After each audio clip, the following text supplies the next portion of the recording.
Hello and welcome to Study IQ IS. I'm Shekhar Chaudhary. In the public administration theoretical framework, theoretical underpinnings, we are starting the concepts which are very important for public administration.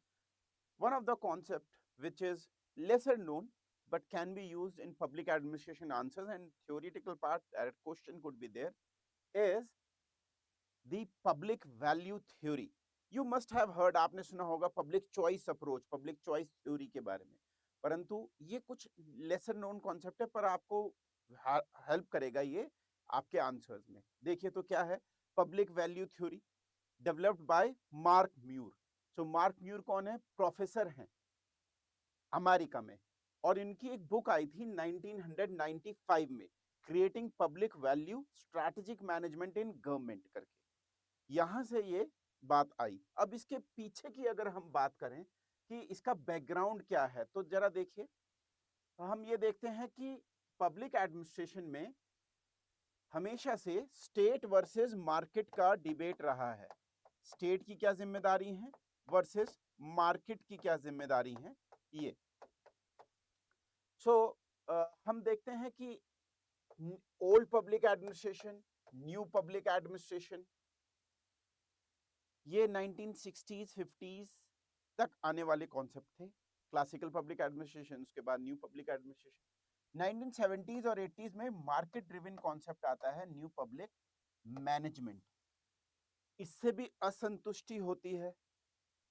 1990s में आप जानते हैं India में भी LPG reforms आए, पूरे दुनिया में गुड गवर्नेंस जैसे कॉन्सेप्ट आए, तो टिल्ट था, वो पेंडुलम स्विंग जो हुआ वो मार्केट फोर्सेस की तरफ हुआ। परंतु इससे भी लोगों को असंतुष्टि हुई। लोगों की जनभावनाओं को ख्याल रखते हुए वैल्यूज क्रिएट करी जाएं, केवल सिटीजन्स को कस्टमर की तरह ट्रीट ना किया जाए। की डायमेंशंस पब्लिक वैल्यू के क्या है? सोशल, क्या कोई भी तरीके का एडमिनिस्ट्रेशन जो होता है वो सोशल गोल्स या पब्लिक वेलफेयर के लिए कितना काम करता है। जैसे भारत में यदि बात करी जाए तो गरीब कल्याण अन्न योजना हो गई, या फिर हम राइट टू एजुकेशन जैसी चीजें हो गई, या आधार कैसे गरीबों की मदद कर रहा है और डायरेक्ट बेनिफिट ट्रांसफर्स में मदद कर रहा है। स्ट्रैटेजिक अलाइनमेंट विद सोसाइटी के जो ऑब्जेक्टिव्स हैं, जैसे हमारे यहाँ ही हैं डीपीएसपी, ये सोसाइटी के ऑब्जेक्टिव्स के बारे में बताते हैं। तो इन वैल्यूज के करीब आना लोगों के साथ में, इफेक्टिवनेस भी रहे। ये नहीं है कि हमारा एडमिनिस्ट्रेशन क्या हो जाए, हायरार्किकल हो जाए और लोगों की बात ना सुने, टॉप डाउन हो जाए। इफेक्टिवनेस भी हम ध्यान रखें, इफेक्टिवनेस को ना खोएं। स्ट्रैटेजिक ट्रायंगल बनाता है ये। क्या है स्ट्रैटेजिक ट्रायंगल में? कि हमें क्या करना है, बैलेंस करना है, इंटीग्रेट 3 डायमेंशंस को जो वैल्यूज क्रिएट करते हैं, जैसे आपकी ट्रांसपेरेंसी, जैसे आपकी इफेक्टिव पार्टिसिपेशन,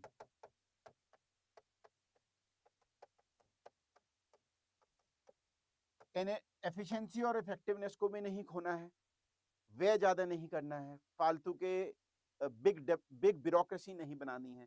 पब्लिक ट्रस्ट और लेजिटिमेसी, जहां पर भी पब्लिक ट्रस्ट होगा वहां पर क्या होगा, सोशल एक्सेप्टेंस होती है।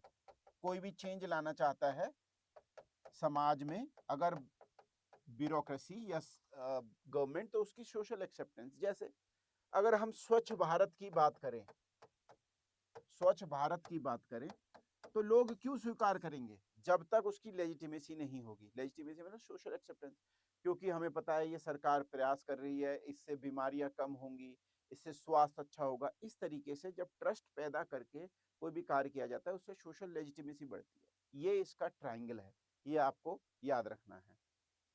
और क्रिटिक भी है ट्रेडिशनल अप्रोचेस की। देखिए अभी हम बात करें कि जो ट्रेडिशनल अप्रोचेस थी पब्लिक एडमिनिस्ट्रेशन में, जो क्लासिकल थ्योरी थी, उसने ज्यादातर जो चीजों पे काम किया, उसने स्ट्रक्चर्स पे बहुत ज्यादा बल दिया, हायरार्की पे बल दिया, टॉप डाउन स्ट्रक्चर्स पे। ट्रेडिशनल, अगर उसके बाद हम एनपीएम की भी बात करें, इन्होंने ज्यादातर फोकस जो किया मार्केट मैकेनिज्म पे किया। यहां पर जो एक भाव स्टेट का सिटीजन्स की तरफ होना चाहिए, अगर उसको हम सोशल कॉन्ट्रैक्ट थ्योरी से भी लेके आए, वो मिसिंग था। अब पब्लिक वैल्यू थ्योरी ने एम्फेसाइज किया है ब्रॉडर सोशल और पब्लिक गोल्स।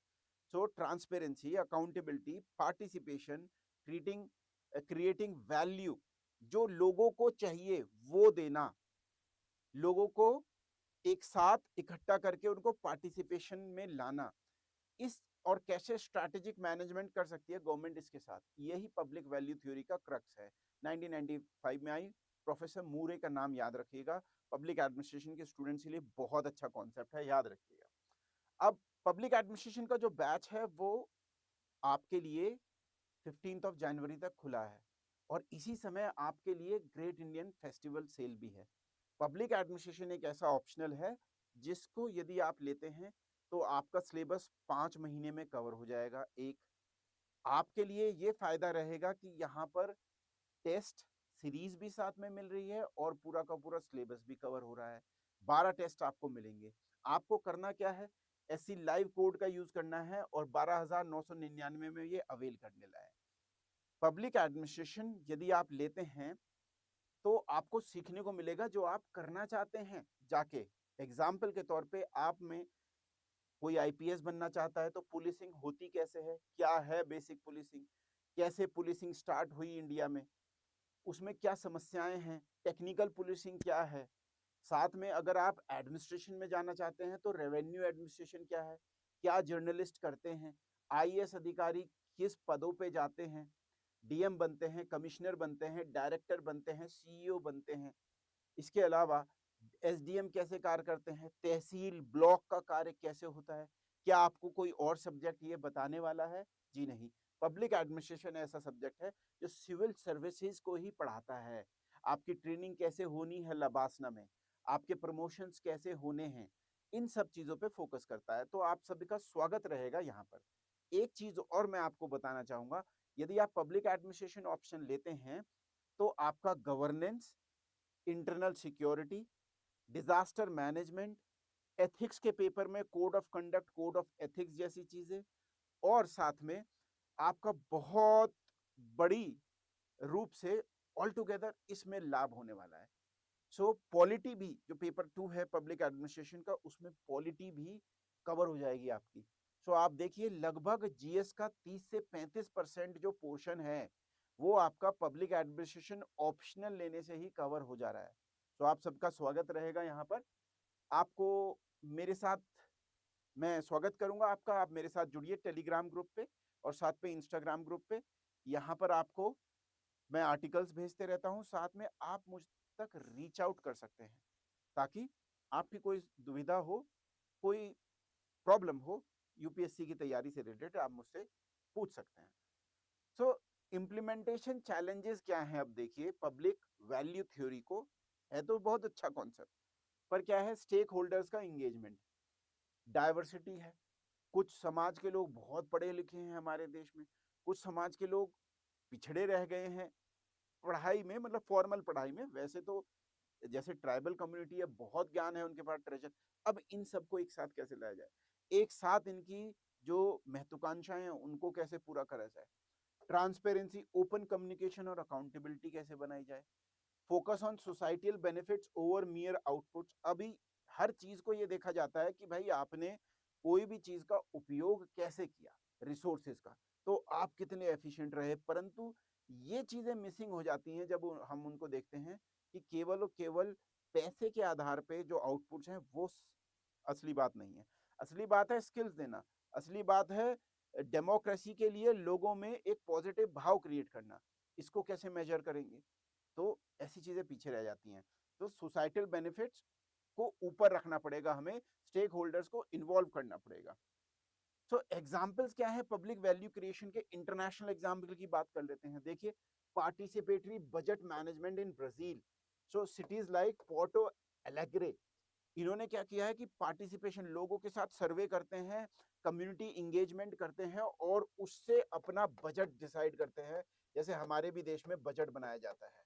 ये आप एग्जाम्पल याद रखिएगा पब्लिक इन्वॉल्वमेंट का भी, आप गवर्नेंस में भी यूज कर सकते हैं। और इंडिया का आधार प्रोग्राम जो है, ये एक बायोमेट्रिक पहचान है, आपको सभी को पता है, मेरा आधार मेरी पहचान।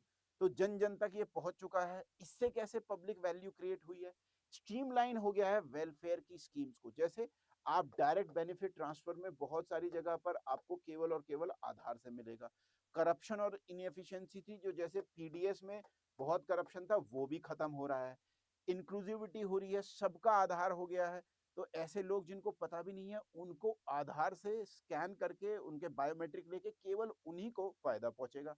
तो इसका उदाहरण है पब्लिक वैल्यू क्रिएशन का, public value theory, public value approach का एग्जाम्पल इंडियन, और मैंने विश्व में आपको वर्ल्ड का बताया। So that was all about public value approach in public administration. आप सबका स्वागत रहेगा मेरे साथ जुड़ने में। फिर मिलते हैं ऐसी ही एक थियोरिटिकल अंडरपिनिंग में नेक्स्ट लेक्चर में। तब तक के लिए जय हिंद, जय भारत।